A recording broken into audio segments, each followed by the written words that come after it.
Hello and welcome to episode 124 of Magic Rays of Light, a podcast exploring the world of Apple TV and so much more. My name is Sigmund Judge. I am no longer underwater, and I am joined back on land by Devon Dundee. 1 week removed from WWDC, Devon, I've got all of the betas installed. I'm not sure about you. I think you have certain rules in your household that stop certain betas from being installed. Did you manage to install the betas on anything following DubDub? So the past 2 summers, I've avoided betas altogether, which was a struggle, but something I actually enjoyed. This year, I'm deciding to kind of dip my toe in the water a little bit, not go all in with every device I own, but I've got my iPad minis on iPadOS. I've got an Apple TV on tvOS. We'll talk about that here in a little bit, about my experience with that. And then I did update my Vision Pro to visionOS 2 yesterday, kind of on a whim. And I have to say, Sigmund, I think that is my favorite update so far that I've tried. I'm loving visionOS 2 so far. Yeah, I couldn't agree more. Just the simple hand gestures, not having to roll my eyes right to the top of my head to bring up Control Center. Those small changes, and I love how you have your hand out and you pinch your thumb and forefinger on this circle to bring up the menu, but then you flip your hand so that your palm is down. And you have Control Center right there, and you can control volume and everything right from that mini Control Center, or you can expand Control Center. I'm in love with it, and I think there are some amazing refinements to visionOS 2. Very much enjoyed it on my flight home. But tell me about spatial photos and what you've been discovering with those. This was an aspect of the keynote that is hard to translate to a 2D screen, right? It's hard to really know what those photos are going to be like. And I had some questions about just, okay, how good is this conversion really going to be? You've got a flat 2D image. Maybe you've got some depth data if you've got the right metadata in there, but how immersive is this really going to be? And I have to say, whatever they're doing to convert these, it is so impressive. So I, of course, started with pictures of my son. You knew I had to. I actually started with one that didn't have any depth data. I guess the way it was sent over to me, that data was removed. So it was just literally a flat 2D picture. Nothing about it had anything that would inform that conversion. The way it layered it and the way he's just looking at the camera, it feels like you're just back in that moment, sitting there looking at your child. And really, it was an impactful moment. I went through and did some others. I need to convert some more because it really is a fun process, and it's so quick. You just hit the button and it does this animation, and then you're there. I will say it doesn't work for everything. There was one picture where Noah kind of had his shoulder scrunched up against his face, and when it did that 3D conversion, it kind of made him look, I don't know, like thicker or more buff than he really is, and that was kind of funny. And then I converted a photo of him yawning, and that was a little disconcerting. It really went deep on the, it looked like you could looking straight down his mouth. So I'd say it's something that's a lot of fun. Obviously, they're not doing it with all your pictures, but the ones that really mean a lot to you, try it out. You can always turn it back off. It's not like something that is permanent. But yeah, I loved it, and it really was a touching thing. I'll also say I'm loving the new Bora Bora environment. I've been hanging out there quite a bit. I find it so relaxing, and the soundscape there is just incredible. Silly maybe to think of that as like one of my favorite features of the new OS, just being a new environment, but I'd say I've really enjoyed my time in Bora Bora so far. I spent about 8 hours in Bora Bora on my flight home from California. I loved it. The one thing, though, I wish is that the nighttime version of Bora Bora could be a little more at night. I have spent many memorable night when it's like pitch black, and really you're just getting the reflection of the moon on the sea, and I really want that experience. So I'm hopeful that we can get some kind of refinements, or maybe even another environment that replicates that experience a little better. But yeah, absolutely loved it. Going back to the spatial photos and that conversion for a moment, I really love the animation effect that happens when you choose to convert a photo into spatial. There's like almost like a Disney effect. It kind of reminded me of Mary Poppins, so to speak. Yeah, there's something very, very special about this, kind of going from that dull 2D to this 3D, which I think works for the majority of photos. I actually tested them on some photos that Tyler Stallman took whilst he was in attendance at the talk show last week, and I thought they came out really good. And then I actually took some photos from friends and family of mine that have sadly passed on, and it's a really, really powerful thing. I know people have talked about how emotional they get with immersive video, but the photos, I think, being able to go back into memories and add that spatial element to it, there is something incredibly powerful about it. If for nothing more, visionOS 2 is a success for that, in my opinion. Obviously, we're early in the developer beta, but it is pretty stable. If you have the ability, once the public betas become available, I would recommend it. No doubt we're going to see the same hopefully happen for video. I think that is just a natural progression of where we're at. That I'm hopeful for. But something that was brushed past very, very quickly during the keynote last week, which we recapped, was Blackmagic Design and what they're doing on a camera front for immersive video. And a few hours after that keynote on Australian TV, Grant Petty, the founder and CEO of Blackmagic Design, showed up on Today Live, which is like the morning show in Australia. And he showed off for the very first time their immersive camera, which Apple collaborated with them on and tasked them to make. And he talked about the process. We'll leave a link in the show notes. It's a fascinating few minutes. But this camera is basically using the sensors that we talked about a couple months ago on this show to make a camera that is 17K dual eye. It's going to have an IMAX resolution. It's going to be editable in Resolve and Final Cut. And from a technical level, it uses the background plates that would normally be used for shooting live theatrical plays and that kind of thing. And Grant Petty made a really interesting note questioning where movie production and TV show production is going to go, and whether or not what's going to end up happening is that the future of film is going to be more in favor of actors that have been on stage, because you're almost going to be part of the show or the film that you're watching, right, with added effects. But that's where he sees things going. And the technology that they're using in this camera to make this happen is amazing. So first off, the camera's going to come in Q4 2024. So they've been working on this for a long, long time, probably just before Apple announced Apple Vision Pro officially. It's going to have 8K per eye, 90 frames per second. And to deliver all of this, it's going to have 4 Ethernet jacks at the back of the camera. The data is going to be around 80 to 100 gigabytes per second uncompressed. So there's going to be 16 terabytes on board. But Blackmagic are also working on a compression codec to bring that down to about 30 to 40 gigabytes per second. And that means that you're going to have a potential live workflow as well, which is mind-blowing. And of course, that's the bonus of having something that's built specifically for that, compared to, for example, the Canon R7 or RC that's going to have those new lenses that are going to kind of do the job, and probably going to be more approachable in terms of money that these devices are going to cost.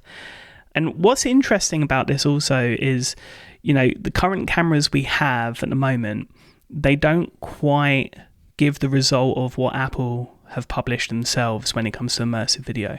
We kind of saw that with the talk show last week. I think you experienced a talk show last week on Apple Vision Pro. You may have noticed that there were some things that made it kind of look a little bit weird 3D, in the sense that you have larger inner axial distance between the lenses, meaning that they're too far apart, and therefore you have that weird 3D effect. I think it was a really good effort from the guys at Sandwich, but to have a camera that's actually really built for this purpose is going to be absolutely insane. And even if I can't take one home, unless I win the lottery, Devon, I definitely want to get some kind of hands-on time with this camera when it does come. What are your thoughts, Devon? Because I'm dropping a lot of information. Well, what's really sticking out to me is the data bandwidth and the amount of storage you're going to have to store these things. I think that's something that we've been constantly going through in terms of filmmaking and just how you store things, going back from film reels now to hard drives, and just kind of managing all that storage is going to be interesting to see, but as they're working on compressing it. But I think it's just so amazing that this is going to be a real thing that's out in the world at the end of this year.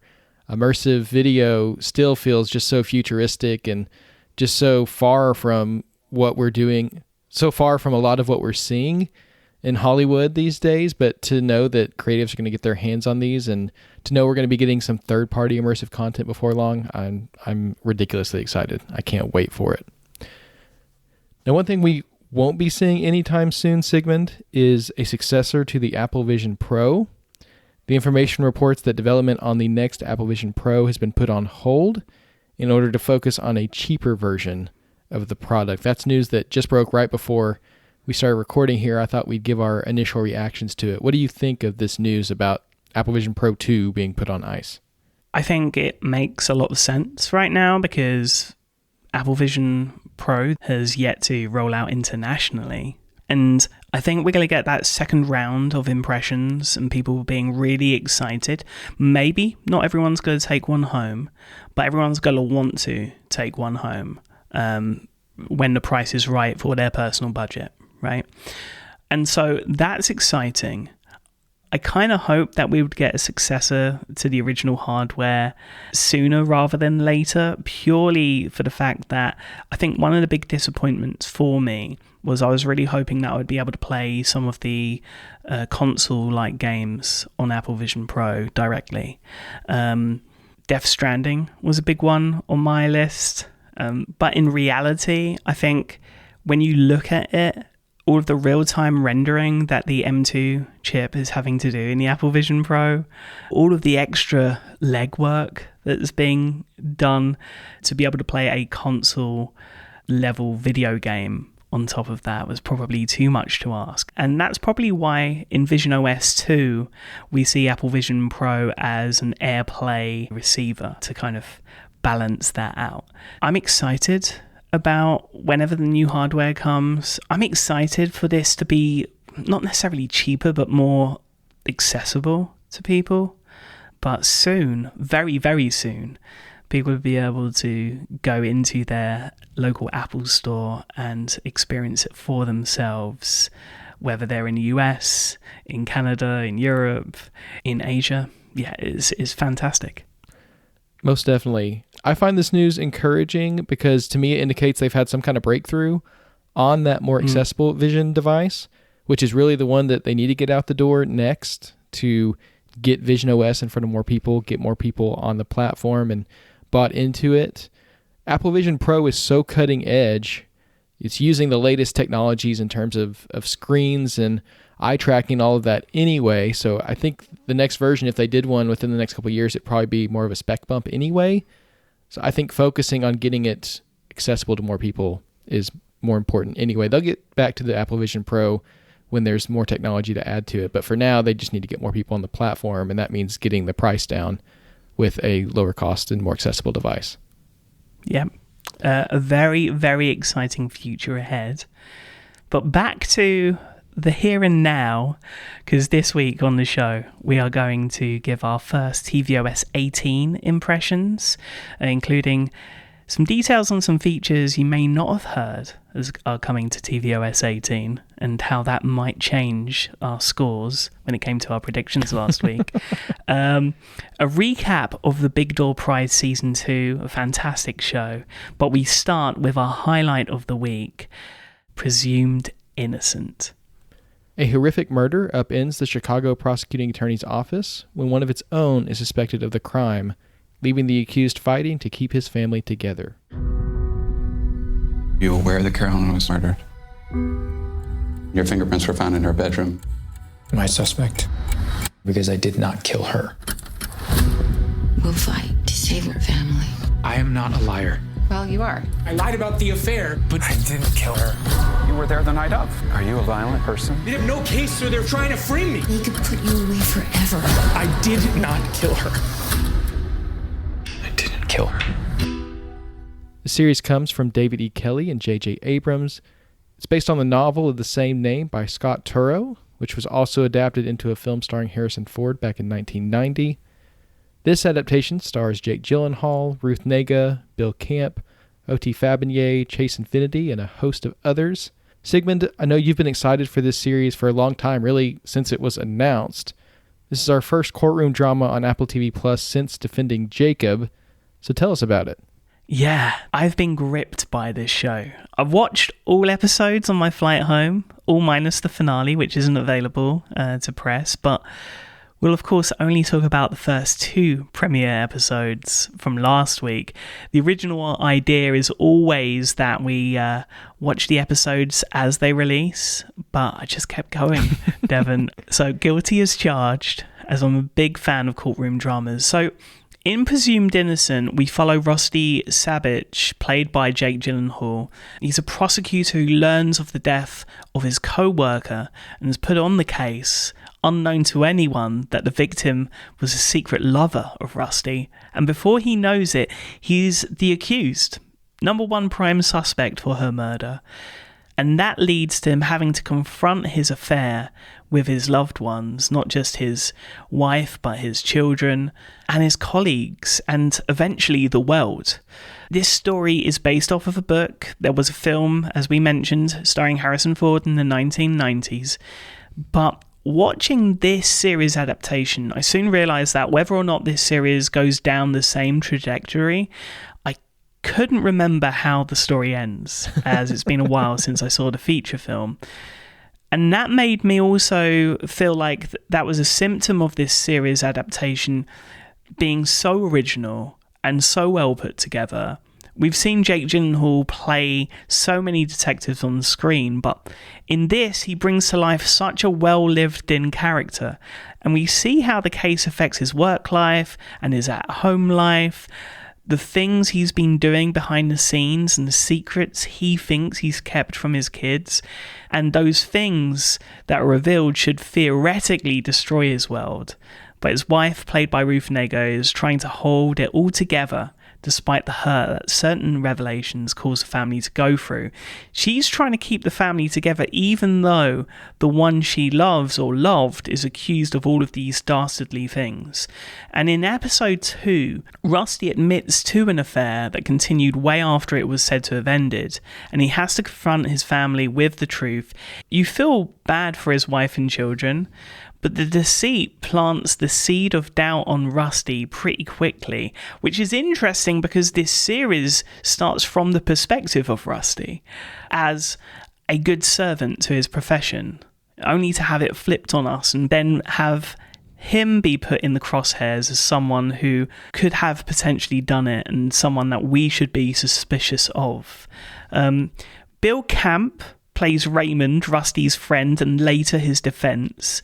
Even he tells his wife at one point that he doesn't know if he trusts him, and that his professional duty to defend him would supersede whether he thought he was guilty or not.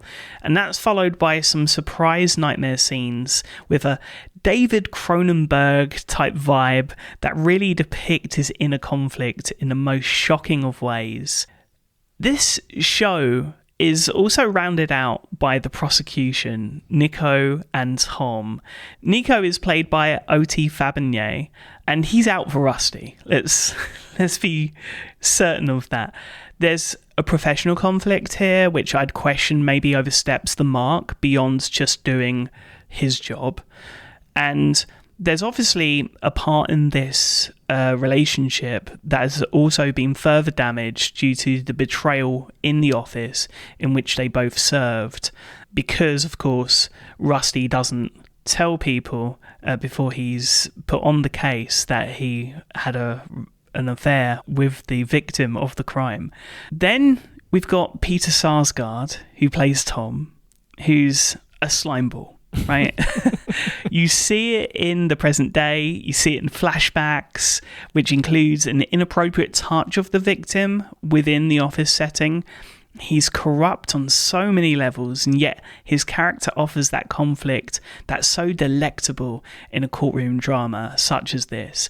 He has very little care for the people he calls up to the stand, whether they are representing his interests or not.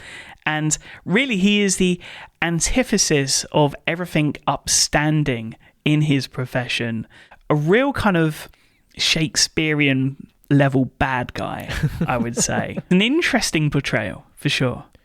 He really is. I think what's so interesting about Nico and Tom is that in one telling of the story, especially, I mean, their version of the story, they're the heroes, right? They're fighting for justice and the truth, but they're so unlikable that it's really hard to find anyone to root here for other than, I guess, Ruth Nega's character. But really, I mean, they are just two very unlikable characters. And there's something that O.T. Fabinier is doing here that it gets under my skin every time he's on screen. The voice that he has taken on for this role, it very much inhabits the character that he's trying to portray. It's whiny and pretentious at the same time. It's like coming from the back of his throat. And he's like on TV, running for office, giving these press briefings. And the way he's talking, I'm like, how does anyone stand to listen to this guy? It's such an interesting aspect of the character, and I don't know if that's from the film originally, or maybe it's described that way in the book, or if that's a choice that he made. But it's so different from anything that I've seen him do before, and it just almost makes him unrecognizable to me because the voice is just so out there. Yeah, I think there's something really interesting about how each character, you look at them and you try and work out what their actual intentions are beyond the facade that they're displaying. And that is why this show kind of has you guessing on all fronts, and then second guessing, especially when it comes to presumptions of who the murderer could be. And they really start, I think, with episode 2. Every time I thought I had it figured out, we'd be introduced to someone else, and then we're given evidence as to whether the next suspected person could be involved. The show does a really good job at that, actually, keeping you on your toes. And I've been making a list, and some I'm still presuming to be guilty, even on the precipice of the finale. And others I presumed to be innocent, but I don't know who actually did it and who is innocent. The show is also great in it, the way that it does a great job of bringing evidence that could implicate one of maybe 6 or 7 different people. That's really as much as I want to say, because I don't know whether or not I'm remembering the feature film by accident. And so I don't want to say any more, Devon. From someone that hasn't read the book or seen the 90s feature film, which you told me you've promised your wife that you will both watch after this series is finished to kind of compare notes. Do you have any early presumptions on who is the murderer and who's guilty? Or is it as obvious as the show makes out, especially in the initial first couple of episodes? I've seen a lot less of the show than you have, Sigmund, but where I'm at right now, it really does feel like Rusty is the one who did it. And I think the thing that sticks in my mind that really just leaves him at the top of the list for me is that scene when he and his wife are in couples counseling and he says, "I lied about the affair, but that's it." And just the tone that he takes when he says that. Like, he really just thinks everyone assumes he's innocent, is just going to believe him, and I just don't. So that's where I'm at anyway. Interesting. I think it's interesting also that this show is released during the summer, just because we haven't had much of a summer in London. I'm so happy for the California sun from last week to kind of give a respite from the rain and the mugginess of London. Because really this show, there's a lot of rain. It's set in Chicago, which is a character in and of itself in this series. And I think it makes for some incredible cinematic shots, albeit some shots are at times a little spotty, especially in some of the intimate scenes between characters. But I'm still very, very much gripped. And I think everyone's going to really enjoy this. Going to be following this again weekly, going over things, adding additional notes, as Presumed Innocent continues after its global debut last week on Apple TV Plus, with a new episode releasing today and every Wednesday through July 24th across all of your screens. And if I do say so myself, Devon, and I think you'll agree, must-watch television. I completely agree with you, Sigmund. Definitely check this one out. So, Sigmund, I know you've been enjoying your must-watch television on a whole new operating system for your Apple TV, tvOS 18. So we thought we'd take some time this episode to share our impressions. I'll go first because mine are quick. I need to do something different with my testing device, Sigmund, because my testing device for tvOS betas has been an Apple TV HD. And this year, a lot of the features in tvOS 18 are not supported on the Apple TV HD. There's not like a clear list on Apple's website of what's supported and what's not, so I just thought I'd install it and see what happens.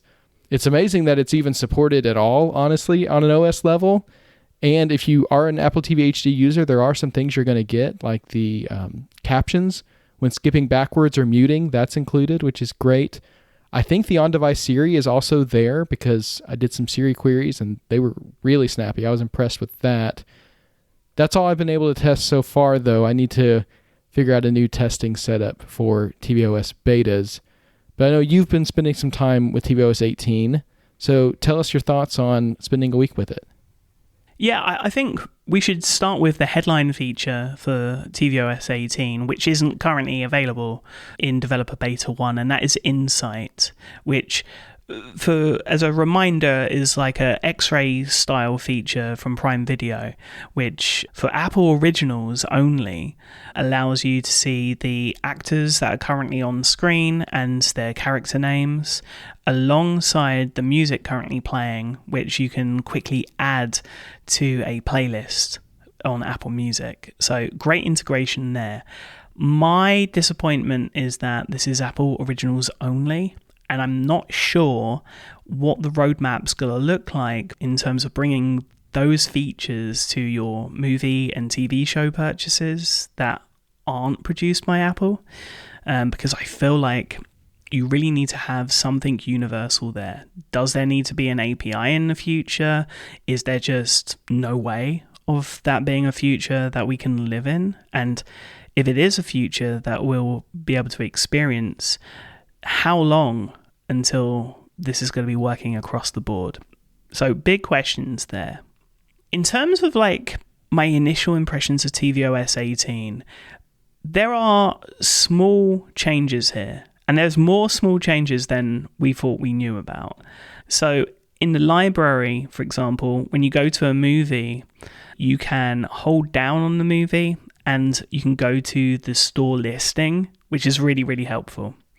Unless, of course, your movie has changed distributor since you purchased it, and therefore you get prompted to purchase that movie again.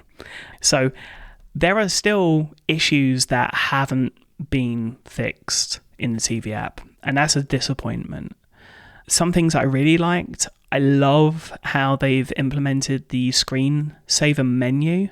It's actually built into the screensaver itself. So when you hit back and you go into the screensaver mode, you just swipe up very much like on the home screen where you've got a preview and then you swipe up and you go straight into the full trailer. When you swipe up within screensavers, you have a choice of the different screensaver types and you have access to the settings for all of those different modes.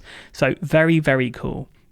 The other cool addition, not just for Apple TV, although advertised as such, is the subtitles skip back feature, because it's available on all platforms. I noticed this by accident on iOS and iPadOS. I have all of the betas installed. Now, some finds that I found, Devon, and I think you're going to be excited about at least one or two of these. So, first off, for those that really didn't like the move to 6 icons on the home screen and want to go back to the 5, and that might just be for accessibility or automation needs, you have the ability to increase the size of items on the screen. So when large is selected, the top row of the home screen will show 5 icons instead of 6.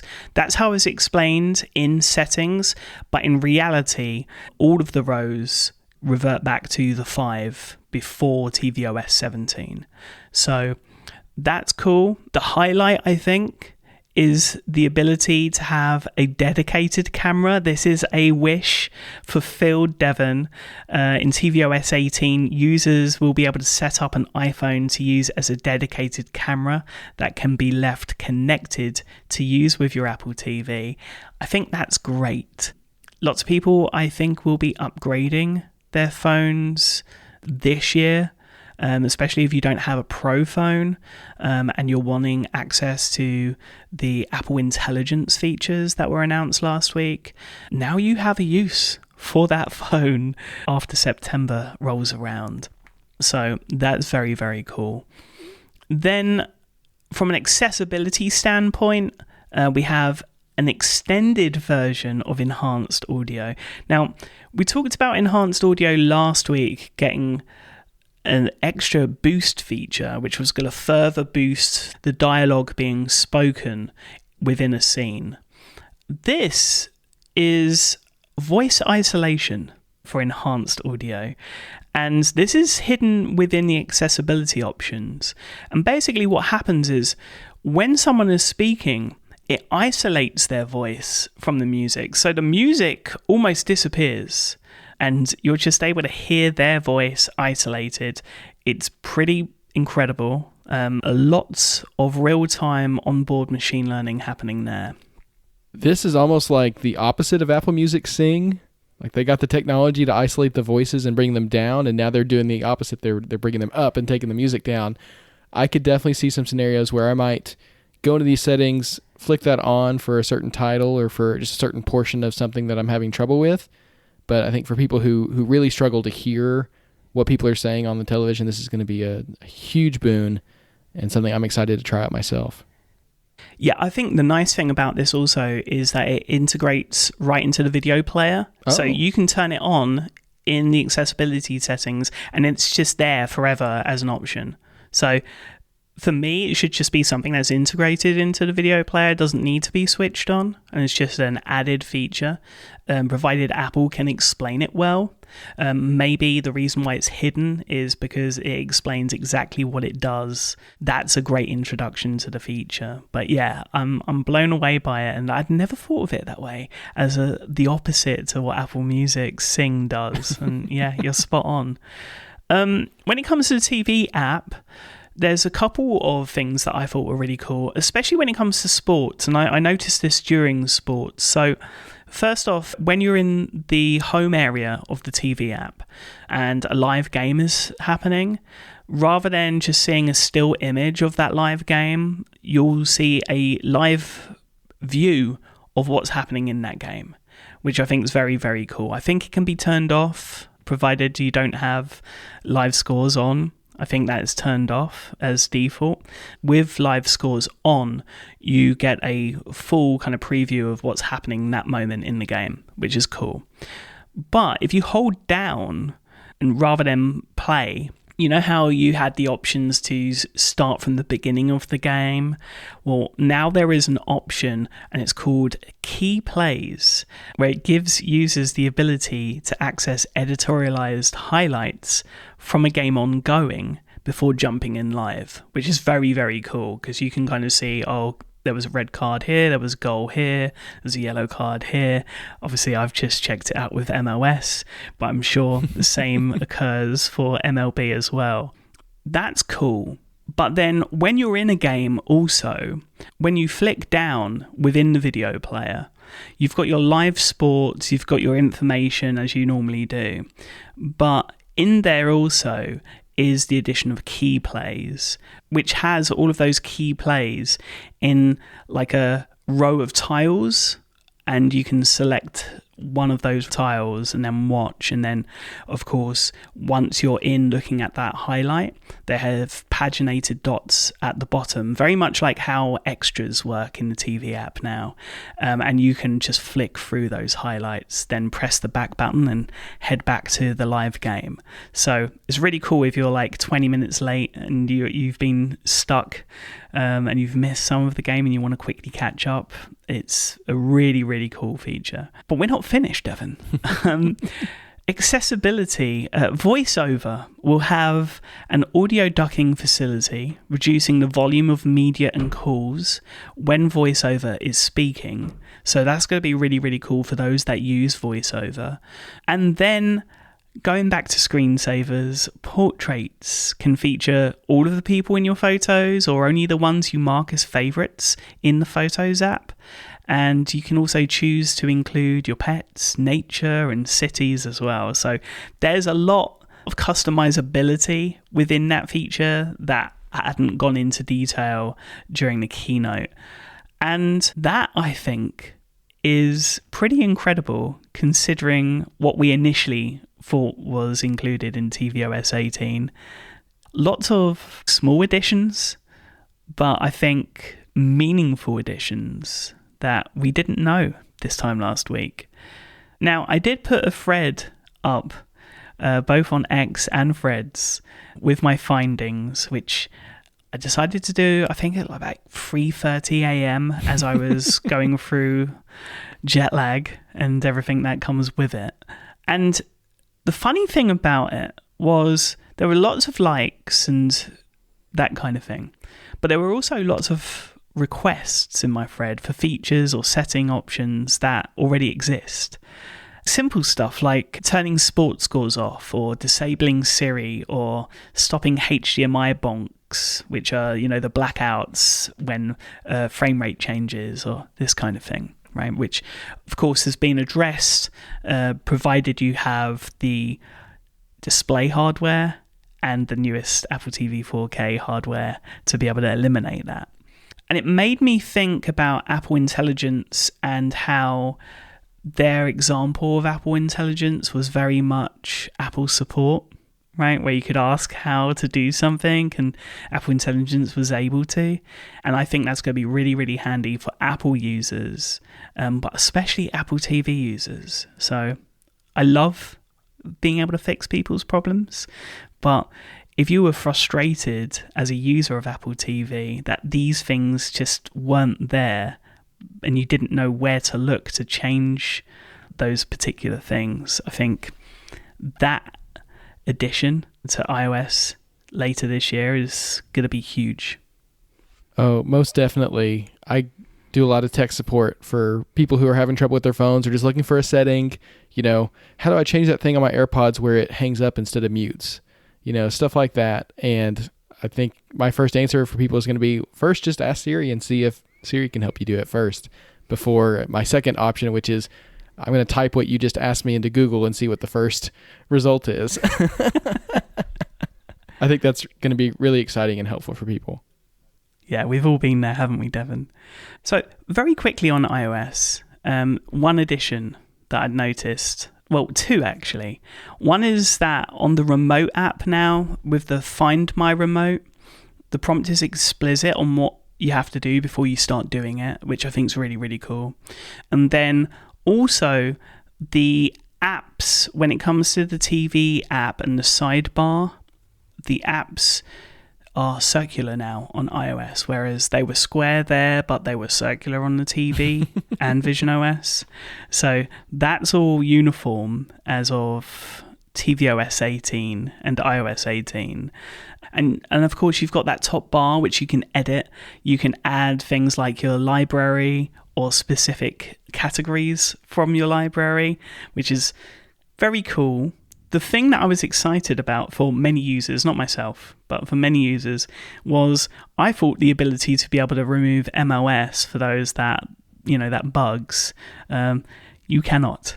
So hopefully that changes between now and September's release, because I know that's a painstake and people really want to customize the TV app for the experience that they will actually experience. I think if someone is interested in sports and the MOS, they'll have it in there.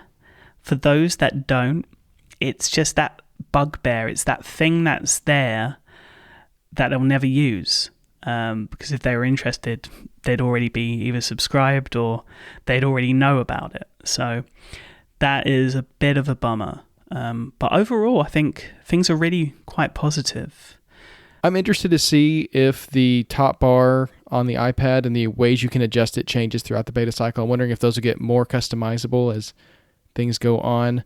Mostly, I'm just happy that in the News app, I can have puzzles to the top navigation, not have to dig into the sidebar anymore. That made me really happy. Something else that got me really excited, this is home related, is with the latest updates. If you've got a phone on iOS 18 and you've got any home hubs that are on the betas right now, you can actually set which device you want to be your home hub, and it will supposedly stick now. Instead of the system deciding for you and jumping from one to the other and maybe jumping onto that one that's at the edge of your Wi-Fi that doesn't quite connect the way that you want it to, now you can set your favorite one. I'll be setting my Apple TV 4K right in the middle of my living room as my home hub, and hopefully that will resolve any troubleshooting issues that you have from your home hub jumping around and having to go and restart the HomePod and wait for it to go to the next one and then plug it back in and all that stuff. Just a little addition for home automation nerds like us, and one that I'm really, really happy about. Yeah, I could never get my head around why the device that is constantly plugged into Ethernet and has the strongest connection to my ISP and my network was always the last to be picked. So I'm happy to say, since running the betas, it's the first to be picked. So I didn't even have to set anything myself. So I'm really, really happy about that. In addition, just very quickly, there was fewer sessions this year when it came to developer sessions. Across the board, I think something like 20 hours less than last year, something crazy. And that also affected tvOS, because tvOS got, I think, one session specific to tvOS, and that was about TVML and that being deprecated in place of Swift UI. So now all of the tools are pretty much the same when it comes to iPadOS and Apple TV and tvOS. Really interesting session, worth checking out. It's kind of got my gears going in terms of, wow, is it really that easy? And if so, why am I not looking at app development? So even though I have a developer account and, we look at the developer sessions for this show and for our coverage over at Mac Stories, this was the first year where I really felt like, you know what, this might be the year that I finally try. And I think that's a lot to do with some of the conversations I had over the past week in Cupertino as well. But yeah, that is everything in addition to what we talked about last week, coming to tvOS and everything Apple TV related coming to Apple's platforms later this year. Of course, if we see more, we will be discussing them on this show. But it does bring us to our predictions from last week, because the thing that we talked about in terms of the points round was tvOS and the amount of new additions that there would be to the first developer beta. And whilst I was very excited about this list, and I was documenting it all, I thought, oh no, I think I've lost these points now. Because as a recap, I said there would be 8 editions for tvOS 18. You went with 9, which was my original prediction. So some clever gamesmanship there from Devon. But you've regained these points, which means I think our predictions ended in a draw. Well, good on you for being willing to go back and recount those points, Sigmund. And I'll say that I'm happy I took the optimistic route, that we've got these extra additions to tvOS as well. And I'm honored to be in a draw with you for our WWDC predictions. And we weren't the only ones making predictions for WWDC. We also invited our listeners to join in on especially those 2 number categories, guessing the number of additions to tvOS and the number of times Apple would mention artificial intelligence. And we're happy to announce those winners. Congratulations to listener Glenn Allen, who won the closest number of artificial intelligence mentions. And congratulations to Catherine Delgado, who won the closest number of new features in the first beta of tvOS. Check your email inboxes for information on how to claim your films in the TV app, and congratulations again to both winners.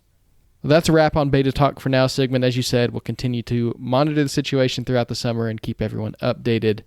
But for now, let's talk some Apple TV news. In the world of hardware, this was some interesting news that came out from The Verge just before WWDC. We didn't get to cover it, but we wanted to cover it now.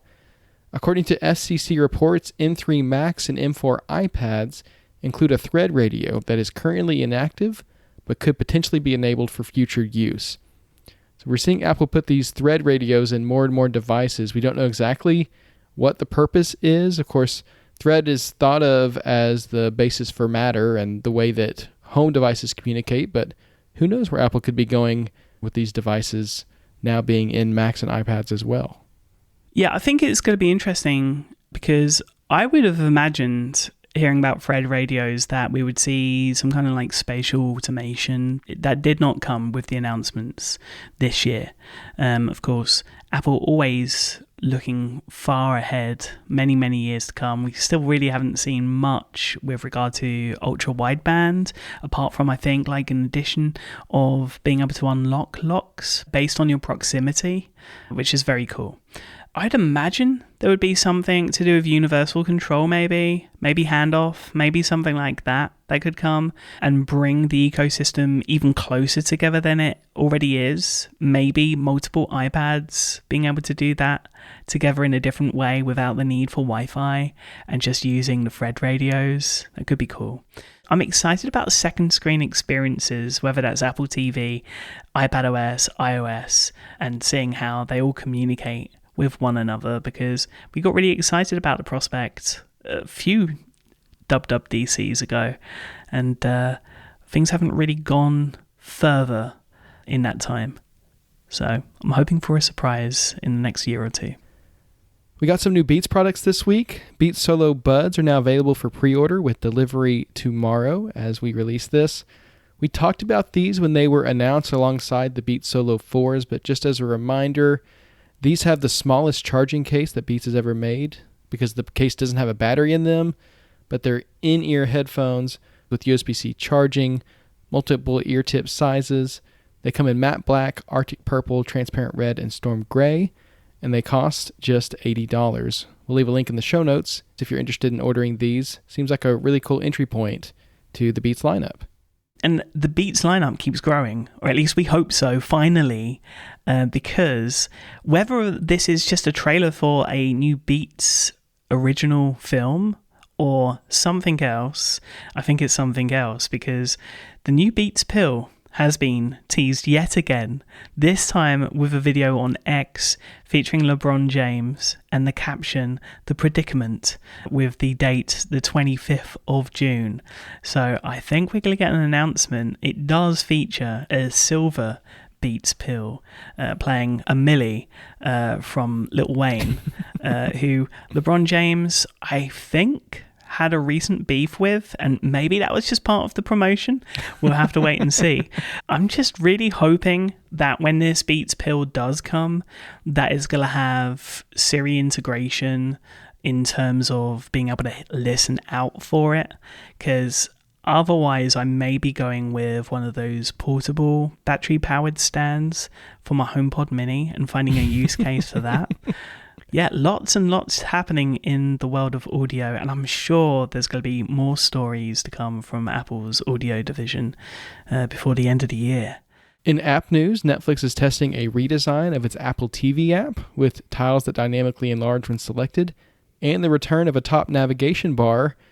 Very interesting in light of course, Apple's redesign of iPad apps with a top navigation bar. We're kind of getting back to the old days of tvOS navigation, Sigmund. Yeah, I mean, if you look at the image that they previewed for this redesign, and I'd almost call it a revert rather than a redesign. We're moving away from the sidebar, whereas everyone else is moving towards the sidebar, which is interesting for sure. But if you look at the side-by-side between the new Netflix app and what the TV app was before their redesign last year, there's barely a noticeable difference. It's funny. I called it a design do-si-do between Apple and Netflix, and that's exactly what it is. But of course, maybe that will work well for Netflix, seeing as they're now integrating games as well in the service. So we'll just have to see how that pans out. And talking of games, Apple Arcade have some new titles coming on July 3rd. They include Outlanders 2, Second Nature, which is a town-building strategy game with a campaign mode, Punch, Kick, Duck Plus, a side-scroll action game with simple rules. You punch, beats, kick beats duck, and duck beats punch. I'm guessing this is like paper, scissors, rock?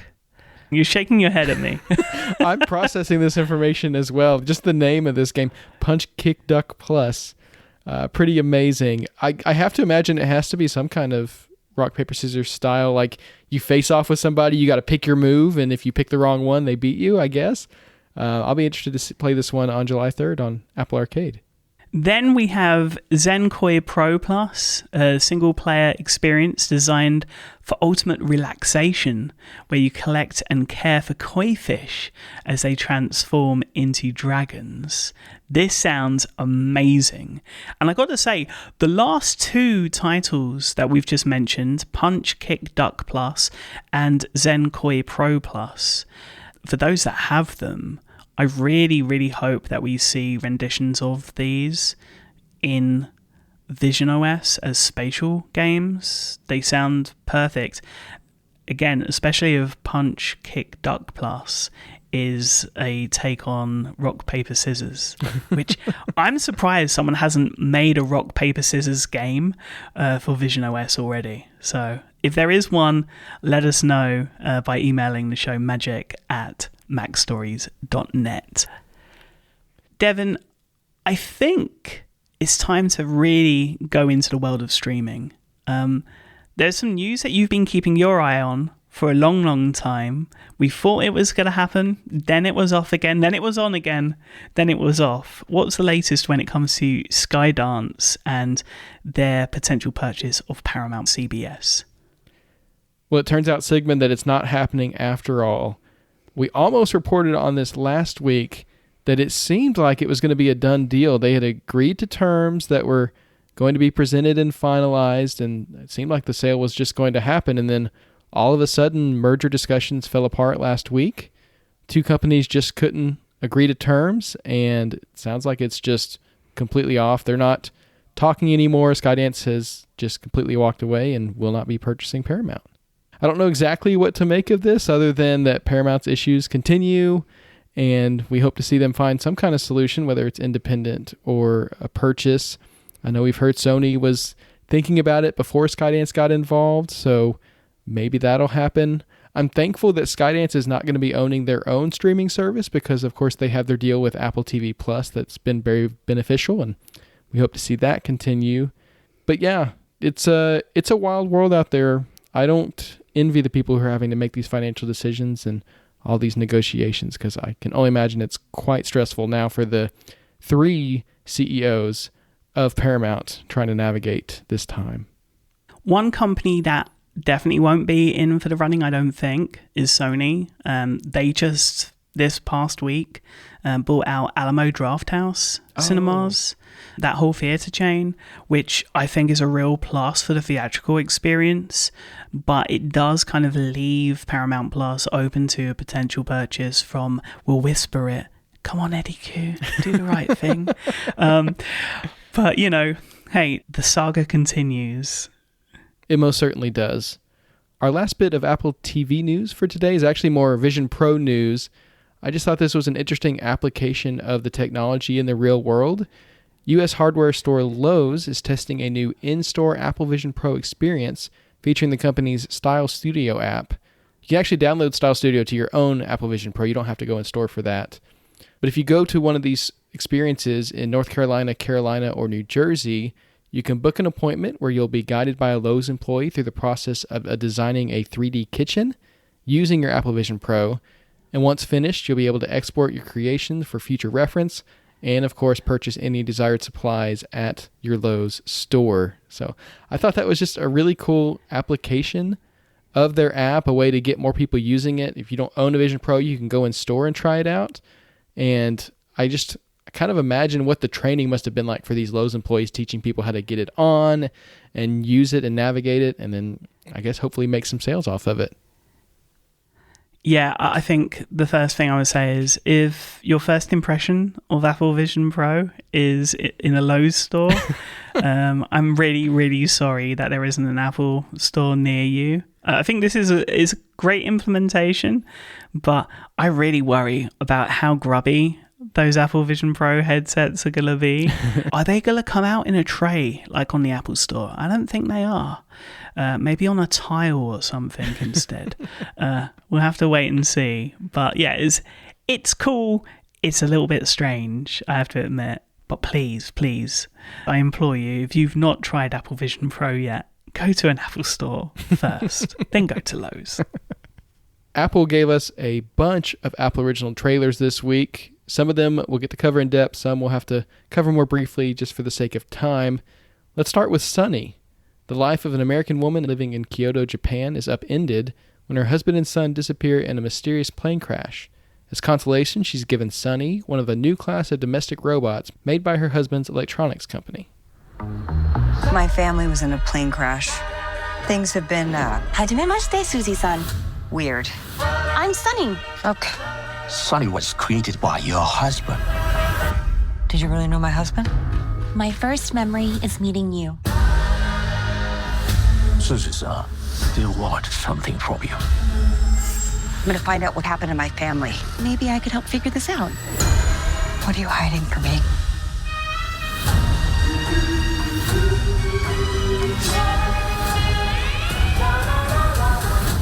This trailer put a real smile on my face because it's such a strange concept, this, and really quirky. Perfect, really.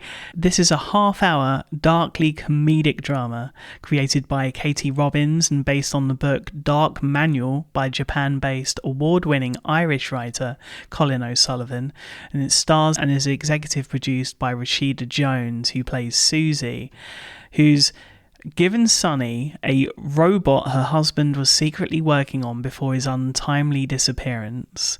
We got our first look at the 10-episode mystery thriller. Devon, what did you think of this? Because this, for me, like, we got the first look photos a while ago, and I really loved the style. I love the set design. I'm so excited for this quirky comedy drama.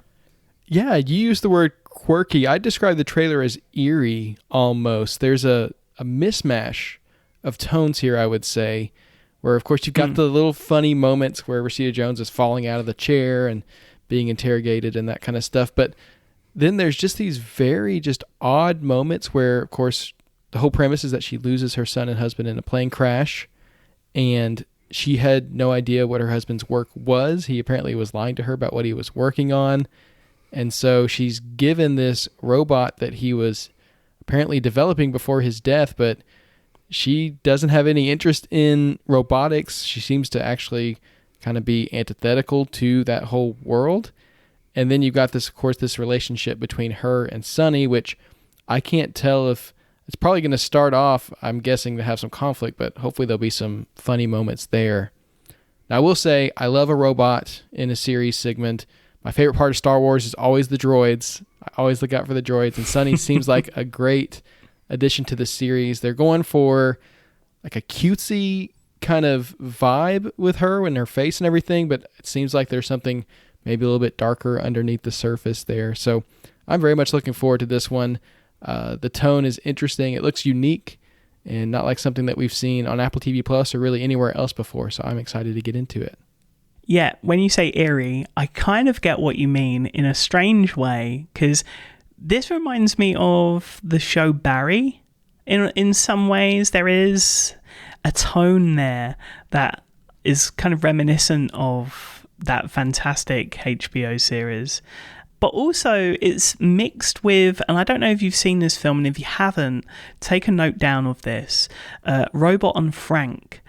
Feature film, really cool independent feature film about an elderly gentleman who is gifted a robot to help him, kind of conquer his loneliness.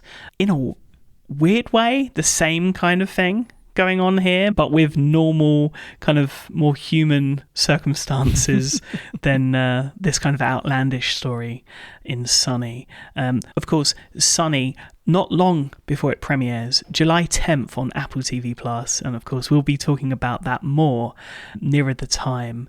2 days later, we see the premiere of Me, a superhero coming-of-age series for all ages following one kid's journey of self-discovery after he realizes he has shape-shifting superpowers.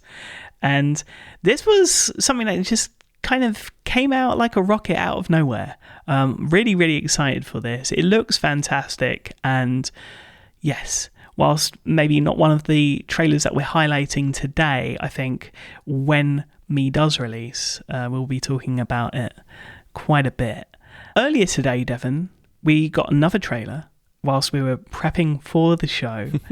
Lady in the Lake. This is the upcoming show starring Natalie Portman and Moses Ingram about the disappearance of a young girl which grips the city of Baltimore in 1966 and the lives of two women who converge on a fatal collision course. And I didn't know, based on the synopsis, what this was going to be at all. The style, the story, and we definitely got a bit more detail in this trailer, which is absolutely stunning.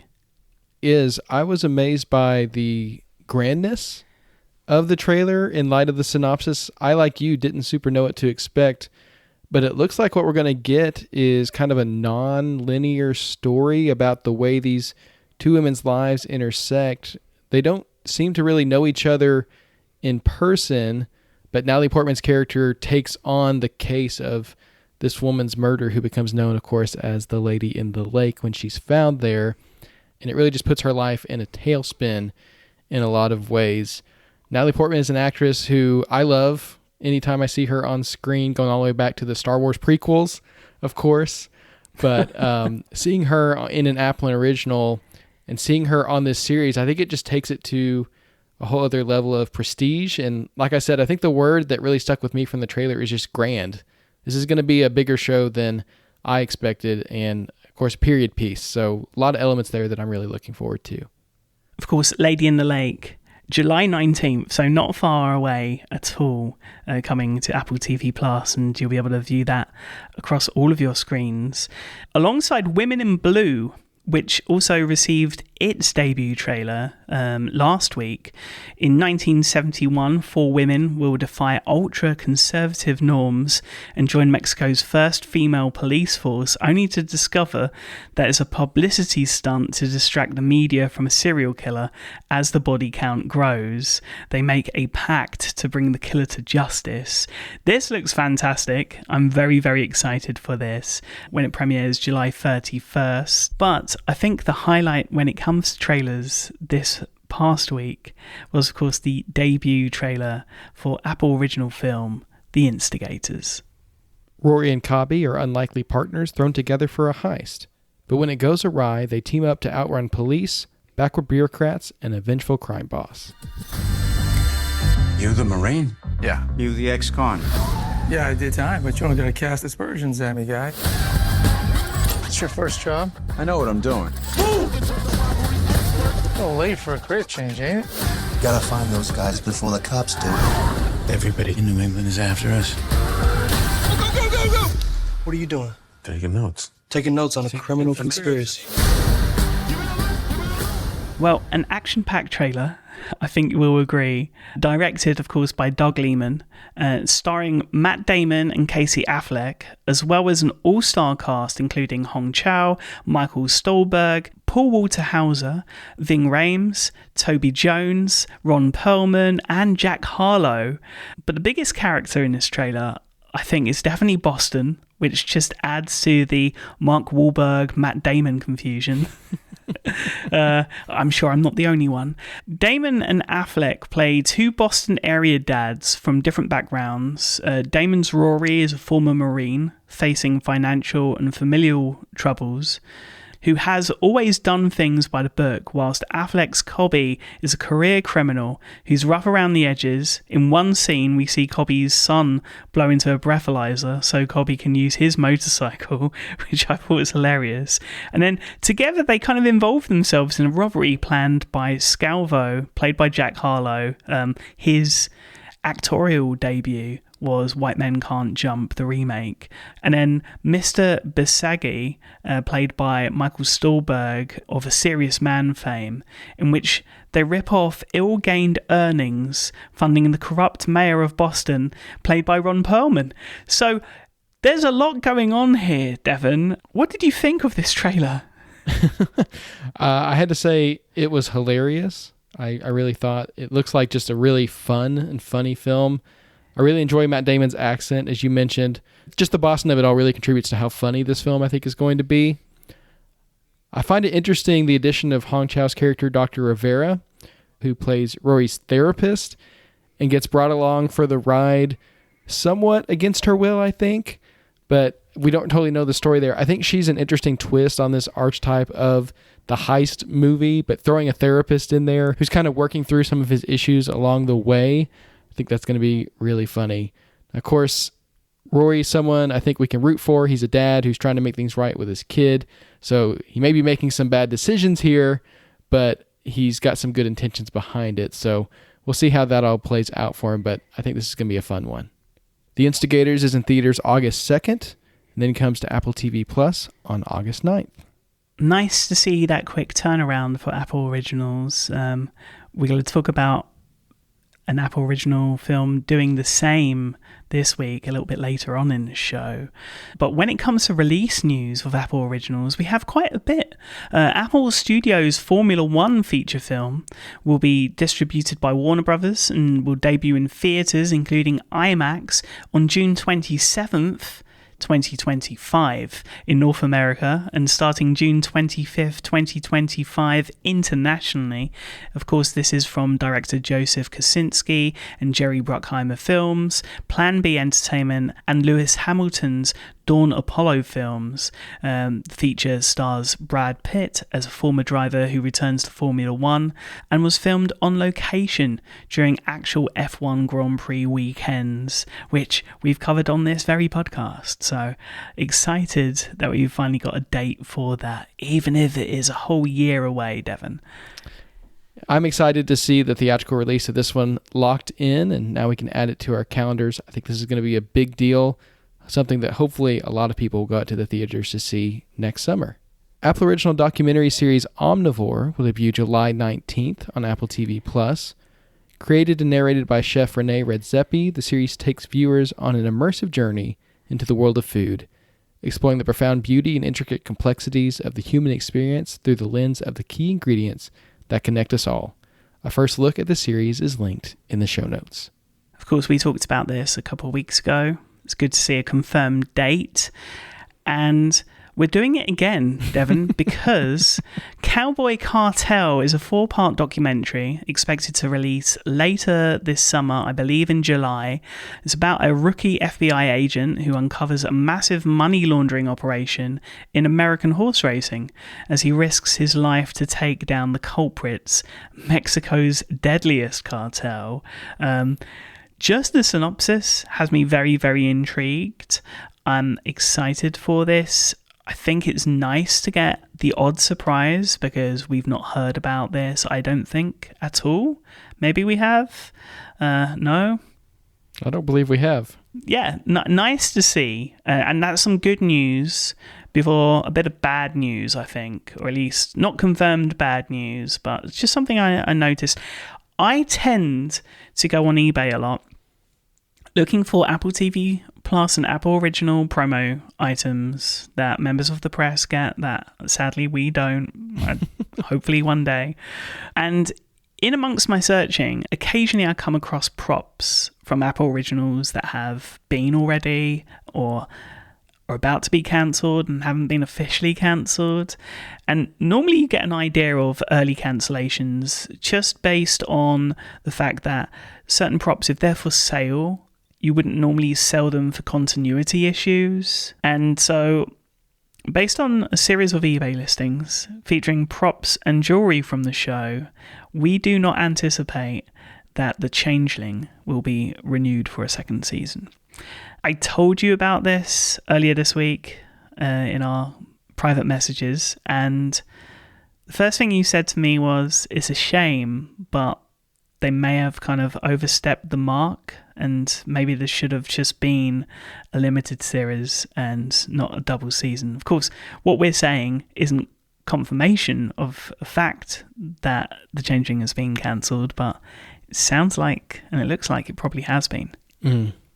This one hurts Sigmund because I was a huge fan of The Changeling throughout its run. I had just had a son myself, so I really connected with that series, and they just did not stick the landing with the end of season 1. They left it as a cliffhanger to set up a season 2 instead of just finishing out the story of the book that the series was based on. And unfortunately, when you take a risk like that, you're not only putting your own creative process at risk, but also your fans who may not ever get the ending of the story. And that is probably what's happening here. You know, some series they will put into storage forever. You know, I listened to the Office rewatch podcast, Office Ladies, and they talk about how all that stuff is still in storage in case they ever need it one day. It just lives on forever. And so when you hear about a show that's selling off its props in this way, probably means it's not been renewed. It may have even been shopped around other places, and it's just not got a future, which is sad to hear. Maybe they'll surprise us, but either way, I'll say, you know what, The Changeling season 1, it's still enjoyable, and I still liked it. It just, you know, you always wish that things would have had a more conclusive ending, I think. Another show, very quickly, that I noticed some listings for, Hello Tomorrow. We'll see. We'll see. Keep our fingers crossed that we'll see a second season of that one at least. Now, when it comes to shows that are getting second seasons, in development, Palm Royale has been renewed for a second season on Apple TV Plus. Very, very excited for that because it really felt like a show that was going somewhere, and the world in which it spawned really just feels like something that is continuously growing. So I'm really, really excited to see a second season of that, and also to see some promotion continuing to happen for that despite the series seeing its season 1 finale. It's great to see Apple still continually promoting Palm Royale. Apple has signed a multi-year first-look deal with Banana Split Productions, a new production company led by Maya Rudolph and Danielle Renfrew-Behrens. The pair have produced the first 2 seasons of Loot on Apple TV Plus, as well as Poker Face and other projects. So excited to see Apple continue to collaborate with Maya Rudolph. Hopefully that means we'll see a Loot Season 3 before too long, but also new projects from that collaboration. From multi-year first-look deals to acquisitions now, Way of the Warrior Kid, a film directed by MCG and starring Chris Pratt, is headed to Apple TV Plus via Skydance. Skydance made an estimated 80 to 85 million deal for the rights ahead of Cannes, with the script based off of the book of the same name by Jack Willink about the relationship between a young boy and his Navy SEAL uncle who trained him to find his inner warrior. Production is expected to begin this summer. Good to see Chris Pratt in an Apple original film. Speaking of other cast members coming to Apple Originals, the morning show is adding one cast member while losing another. Marion Cotillard will play Celine Dumont, a savvy operator from a storied European family, while Juliana Margulies will not return as Laura Peterson. Sigmund, I know you're a big fan of Marion Cotillard. Are you excited about this news? Yes, very much so. I've been a fan of Marion Cotillard going back a while now. Just an incredible talent. I am not surprised, though, to see Juliana Margulies leave, because Laura Peterson as a character, I felt like her story was pretty much done. Very much in the middle of a very, very complicated storyline, both on a relationship point of view and then a political point of view as well. And knowing what we know of the morning show and where its next season is going, tackling the media landscape right in the middle, with AI actually being a big focus on this season. Rounding out casting news, earlier we talked about Toby Jones being a part of the Instigators. Well, Toby will also be a part of the cast of Hijack Season 2, joining alongside Lisa Vicari and Christiane Paul, who of course will star alongside Idris Elba in the second season of the series, which is currently filming in the UK. No plot details. We don't know what kind of transportation they're going to be on this season, Sigmund, but the cast is rounding out, and I'm excited to know that it's currently filming.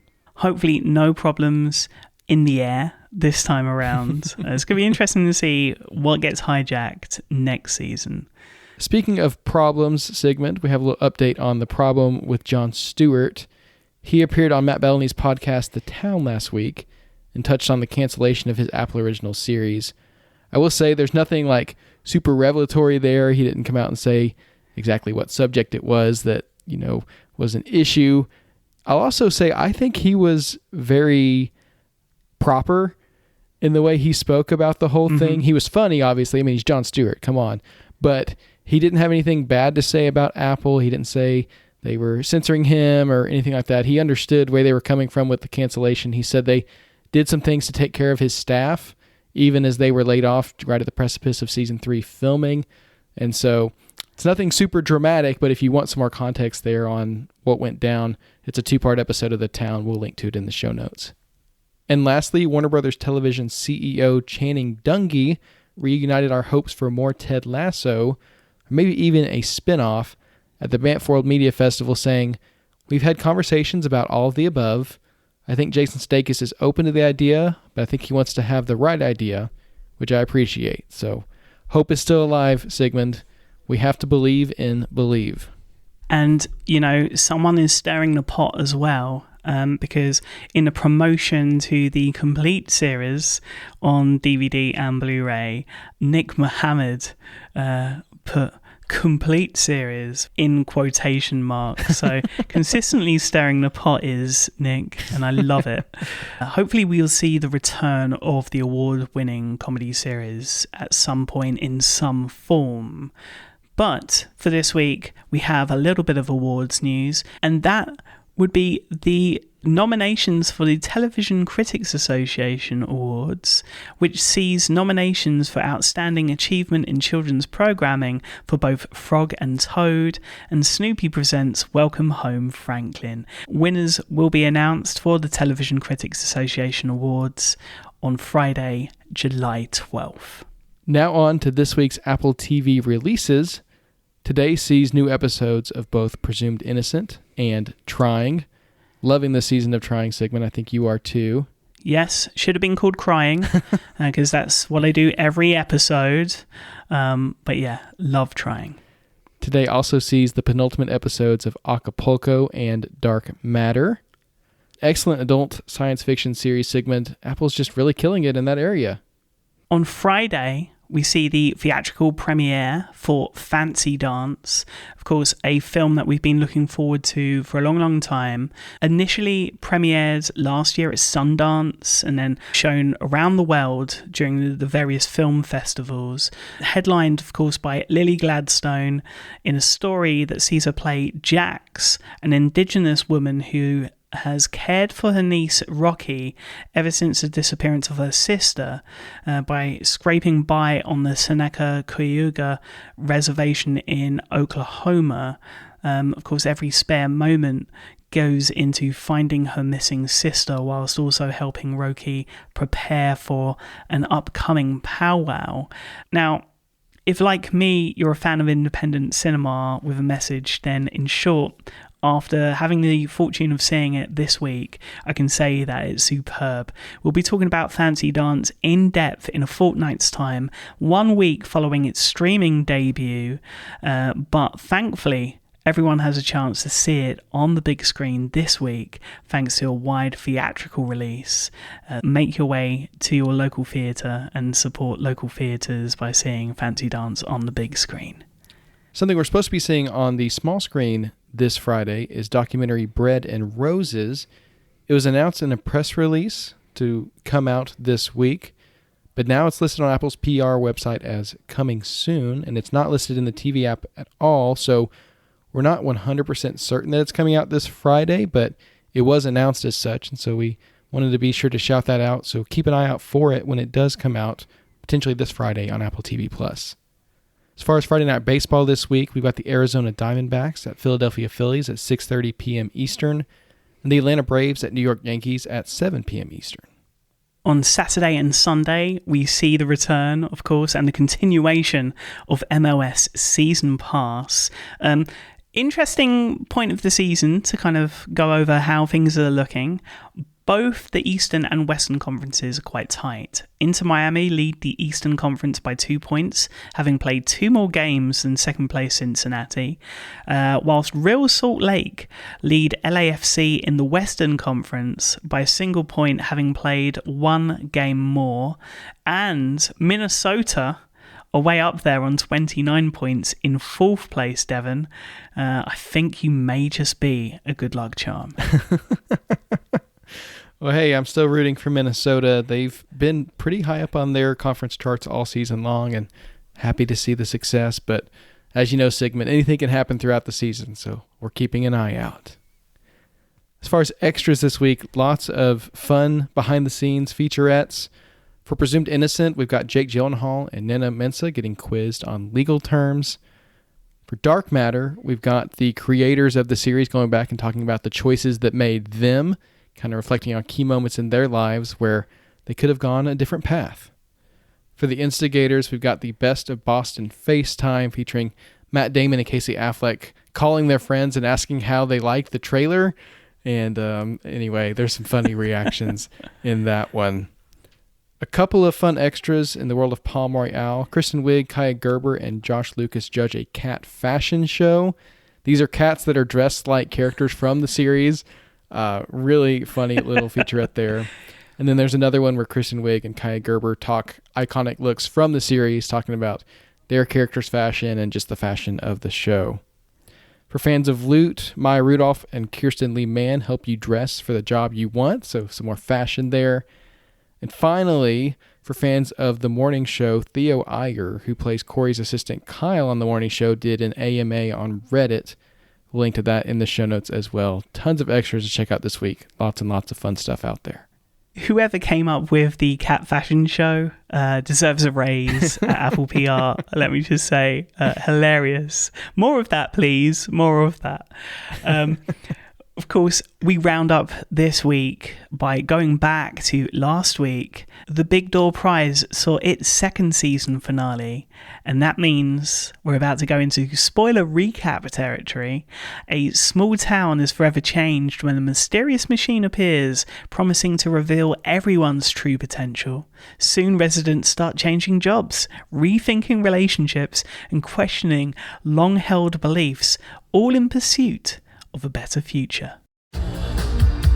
People completely upended their lives because of a machine. And now. It's saying, are you ready for the next stage? How do we get to the next stage? All sorts of magical things are taking place. Cassie's becoming my right hand. Well, if you're acting as Giorgio's right hand, you're going to have your work cut out for you. There are endless possibilities. Are you sure you want to do this?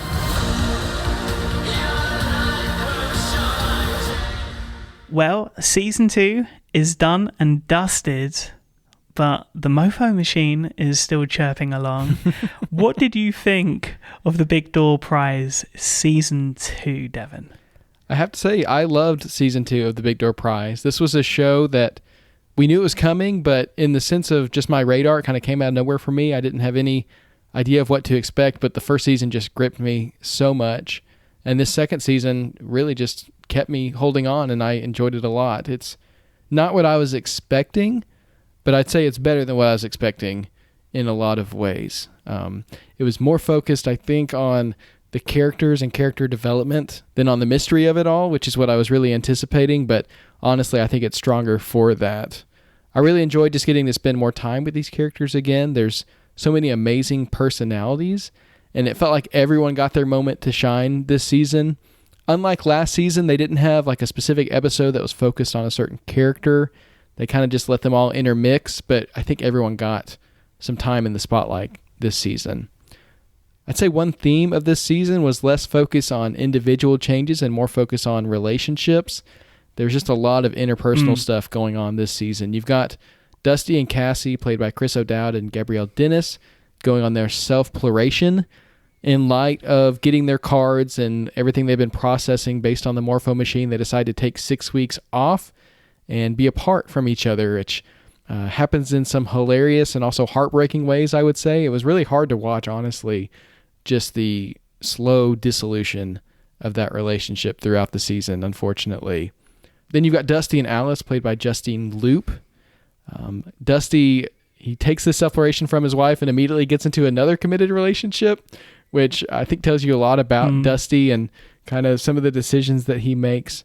I love Justine Loop as an addition to the cast. I think she brings something really interesting and earnest, I think, to the series that I enjoyed. I liked her character, Alice, a lot. Yeah, and she goes through the ringer, doesn't she? Quite a bit, as Dusty is kind of toing and froing between, the life that he's about to leave and the journey that he's about to go on with Alice. I really felt for her through some episodes there. Tell me about Jacob and Trina. Yeah, these two, played by Sammy Forless and Juliet Amara. These are my favorite two, I think, of the whole series as a pairing. They're so sweet. I think the first season there was a lot of consternation, a lot of back and forth about how they got together and guilt there. Of course, Jacob's twin passes away before the series starts, and there's a lot of guilt there, and that actually comes back around a little bit this season as well. But I just loved seeing them face the things that they faced and grow together. I think they're probably the most stable relationship probably in the series, which is kind of funny because they're teenagers, but they're just very mature in a way that a lot of the characters in this show are not. And seeing them navigate all these things together, I thought was very sweet. And of course, we have to end them on a cliffhanger because that's how TV series go. But I'm rooting for those two. I think they're sweet together. The other couple that I'm really rooting for is Father Ruben and Hannah, played by Damon Gupton and Ali Maki. We've seen these two really befriend each other and grow closer together over the past 2 seasons. We finally get a moment of romance between them, and then they kind of go back to, again, that will they, won't they, but there's so much love between those two characters. They really push each other to be their best selves in a way that I think no machine really can. It's the people around you that can do that, and they really do that in a beautiful way. And then Giorgio and Nat, played by Josh Segarra and Mary Holland, mostly there just for the hilarity. Giorgio, just every word. Whoever writes Giorgio, it's just amazing, the mind of that man and the things that he says. Sometimes he's saying something that actually makes sense and might even be profound, but the way he says it is just so stupid. And really is amazing. So they're a fun couple as well. But really, just for me, just spending time with these characters, I'll take as much time with them as I can get because they really are special people and people I've come to love and root for. I couldn't agree more. especially with Giorgio, who I thought initially was a character that's just played for laughs. But there is something about him that is quite ingenious about his character. Of course, the other important character in the story is, of course, the Morpho machine itself. What's going on there in this second season? Well, second season, we're entering the new phase with the Morpho machine. It's still impacting people's lives, but I think it's maybe in less outward ways. So what you have to do is take your card that you've been holding on to for the past season and all the impact that it's had on you. You put it back into the machine, and it presents you with what Father Ruben calls a vision. It's this animated movie of your life that's supposed to show you not your potential, but who you are. And it's really tricky trying to interpret these visions, trying to figure out what they could mean. People are a lot less forthright with their visions than they are with their cards. People would walk around with their cards on their chest and, I'm superstar, I'm magician, I'm whatever. They're very proud of their cards because that tells them what they could be. Well, now when they're faced with this video, it's in the pixelated kind of video game retro format, but it really forces them to face themselves. It's like a mirror highlighting an aspect of themselves that maybe they don't want other people to know about or don't even want to face themselves. And they're not really straightforward visions either. They have to be interpreted. And so that's really what the Morpho's doing to people this season in this next phase. I thought we'd get a lot more backstory on the machine and where it came from this season. That final scene of season 1 really made me think, okay, we're going to start getting some answers, right? And then the first scene of the second season opens up not in Deerfield, but back in the bar that Hana was working at before, where she also saw the Morpho machine as well. And we actually see Sammy Forless not playing Jacob, but his twin brother coming in and having his own interaction with the Morpho machine. And so I really thought they were setting us up for some big revelations there, but that turned out not to be so much the case. The season went much slower, and it went in a much more focused direction as far as the interpersonal relationships than on the machine. We see a lot less Morpho this season than we did during the first season. And actually, I think that worked. I didn't find myself as I was watching the show actually wishing we'd get back to it and what it was doing. I really just cared about what the characters were doing and how their visions were impacting them. So it works as a plot device, but it's not the center of the series in the way that I think it kind of was the first season, and I think that works really well. Now, we did get some revelations in the final episode. I think that might be the structure for the Big Door Prize. Now, we've seen other series do this. I think Psych was really into this structure where you have the big plot points at the beginning of the end of the season, and then in the middle, you're kind of just mulling around with people on their own adventures. And honestly, that works for me. I'm fine with it, and it probably means we're going to get more Big Door Prize than we would if it was just focused on the machine, which I appreciate. So, yeah, not a ton of revelations, but little bits and pieces there, promises that we're moving in that direction, and hopefully hints of what we're going to see in Season 3 now, that Dusty has, I don't know if he's broken the machine or pushed it into another phase, but he finds himself actually trapped inside of it, which I don't know what that means, but I guess we're going to find out. I'm starting to think that the Morpho machine is probably powered by an M6 and Apple Intelligence, but we'll find out. One thing I do like about this is, as you were saying, you do just spend a lot of time with the characters. You get to see them be fleshed out. You get to see their insecurities. You get to see how they help other people, how they look after themselves as well in some circumstances. This is a show that, of course, is full of moments as well, based on the time that we have with these characters.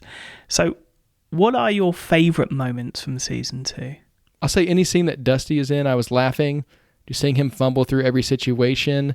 I enjoyed that throughout the season, although it did take kind of a dark turn towards the end, and I started to, feel bad for him, but also just wish he would make better decisions. And so, but just seeing the different scenarios he finds himself in, dating again and things like that, those moments were funny.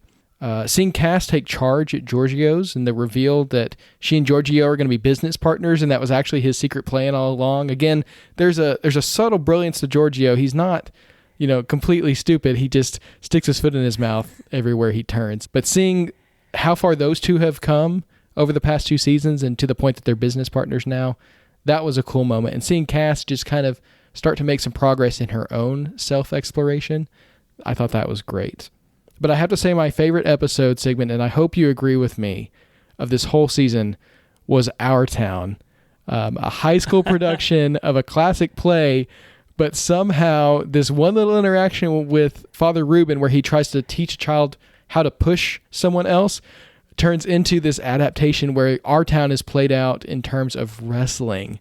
And yes, oh my gosh, it was amazing. I'm not super familiar with the source material. I have to imagine anyone who loves Our Town might be offended by this interpretation of it, but I think that's kind of the point, just seeing how far they took it. But the wrestling choreography itself, the costumes, the ring and everything, so much fun and such a great structure for an episode where so much was happening with the characters, but it's all told through the lens of this ridiculous wrestling play that these high schoolers are putting on. Yeah, I mean, that episode also birthed, I think, my favourite sign-off for this show so far this year. Now, kind of looking into the future, do you have any predictions for where the show could be going and what that next phase reveal might be? Well, Dusty's gone inside the Morpho machine, so we might be leaving Deerfield and exploring a new place. I don't know if other people are going to be joining him or not, but yeah, I think that seems to be where things are going, and it'll be interesting to see, does he get out? Do people go in with him? Does he interact with people from inside the machine? I don't know, but I'm interested to see where his journey goes. I have a feeling the creators really do know where they're wanting to end up in terms of the relationship between the machine and people's destinies. They're just going very slowly. I don't know exactly where that's going to end up. I feel like it's going to be very satisfying when we get there, but with each phase of the machine, these characters are learning more about themselves. So I'm interested to see if everyone's going in and what that's going to look like. I'm also really interested to see more of Hannah's backstory, her relationship with her father. It seems like he's got some kind of connection to the machine that we didn't know before that might explain why he sent her away to boarding school and all the conflict there. It seems like, this is kind of a trope sometimes in some of these sci-fi series where it turns out that your parent's the secret inventor of this thing that's impacting your life and you didn't know about it. So I feel like they might be going in that direction, which would be really interesting. So those are the 2 things I'm really focused on and I think will be the most interesting. Going inside the Morpho machine, and then I think we got to see Hannah's father on screen in a flashback at some point. The thing that I've not been able to kind of figure out up until recently was how to describe this to someone that might be fresh and wanting to go in and thinking about entering this world and devoting time to this series. And I think the best way I can explain this, at least to someone of the same kind of age range that has watched the same kind of era of TV, is it's a mixture of the Wonder Years and Erie, Indiana. So if you're a fan of either of those or both, I think you're going to love The Big Door Prize. And it's 2 seasons available now in their entirety, streaming across all of your screens on Apple TV+. As we do with each episode of Magic Rays of Light, we end with our Up Next picks from the TV app this week.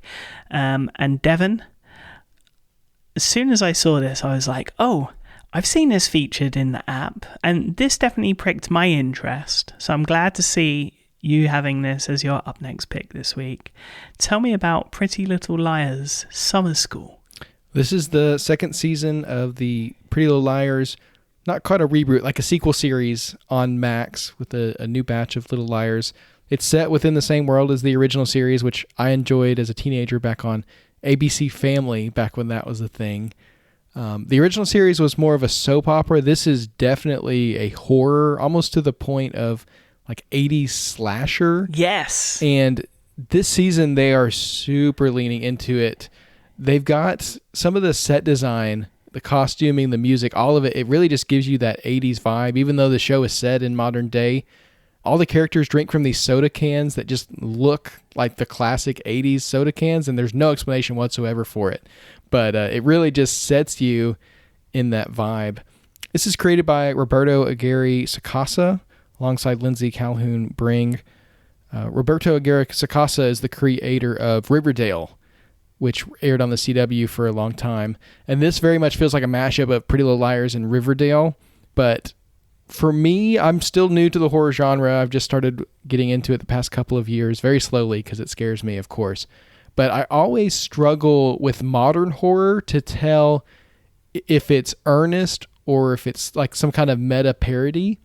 And this definitely toes that line at certain points in a good way. Like it's fun. The opening of this season has just like a montage of kind of slasher moments that I was cracking up the whole time because I really felt like I was supposed to be laughing at this, like which might be horrible, but that's really just it leans into its own genre in a way that I find endearing and not off-putting. So it's got that horror vibe to it. It's about, of course, teenage girls who are being stalked by someone who is hurting people and seems to have it out for them, who knows all of their secrets and is manipulating their lives in really scary ways. But I'll say, as someone who really liked the original series and again is dipping their toe into horror, I really find this enjoyable and one that's worth watching. Its finale airs this week on Max, so it's a great time to jump in. There's 2 seasons, and of course the whole original series is also streaming on Max. So my question, being a horror fan and not necessarily like a tween drama kind of fan, right? Is this something that I can jump in without seeing the original series, or do I need to watch the original series and then jump in on this like genre tie-in, which I'm probably more favored towards? Oh, you most definitely can just jump in with this one. Like I said, there's Easter eggs that point back to the original that if you're a fan of the original, you'll enjoy and appreciate. But no, you can totally enjoy this one for what it is. And it's a totally different take on that world. And I think it works really well as an 80s horror slasher set in modern day. So that's my pick for this week, Pretty Little Liars Summer School. Sigmund, what have you got for us? Well, first up, some highlights. Also streaming on Max is the 2nd season of House of Dragon. I mentioned the 1st season of House of Dragon on last week's Max Stories Unwind podcast, which was recorded live from Apple Visitor Center. Very cool. And I did get a chance of catching up with House of Dragon in Apple Vision Pro a little bit. Actually waiting for the flight more than on the flight itself. So House of Dragon Season 2, that started on Max. In terms of feature films, lots and lots. And I'm just going to list them because I think they're all going to be worthwhile. Challenge finally moves away from rental to VOD purchase. Monkey Man is on Peacock. If is on VOD. I Used to Be Funny. I'm really looking forward to checking that out. That's also on VOD this week. And then next Tuesday, we wanted to get ahead of time on this. 2 big releases. The Boy and the Heron. Of course, the Academy Award winning The Boy and the Heron. Alongside Furiosa, a Mad Max story. Also available next Tuesday and available right now to pre-order in the TV app. So links for all of those are going to be in the show notes. But my up next pick this week is something a little bit different. This is a performance actually from Richie Sakamoto, and the performance is called Opus. It's a definitive swan song of one of the world's greatest musicians. And this was filmed in late 2022 as a parting gift following a battle with cancer. Richie Sakamoto mustered all of his energy to leave us with one final performance, a concert film featuring just him and his piano, shot in black and white, curated and sequenced by Sakamoto himself, with the 20 pieces featured in the film wordlessly narrating his life through his wide-ranging works. The selection actually spans his entire career, so from his pop star period with Yellow Magic Orchestra and his magnificent scores for filmmaker Bernardo Bertolucci to his final album 12. This is intimately filmed in a space he knew well and surrounded by his most trusted collaborators, including director Neo Sora, his son.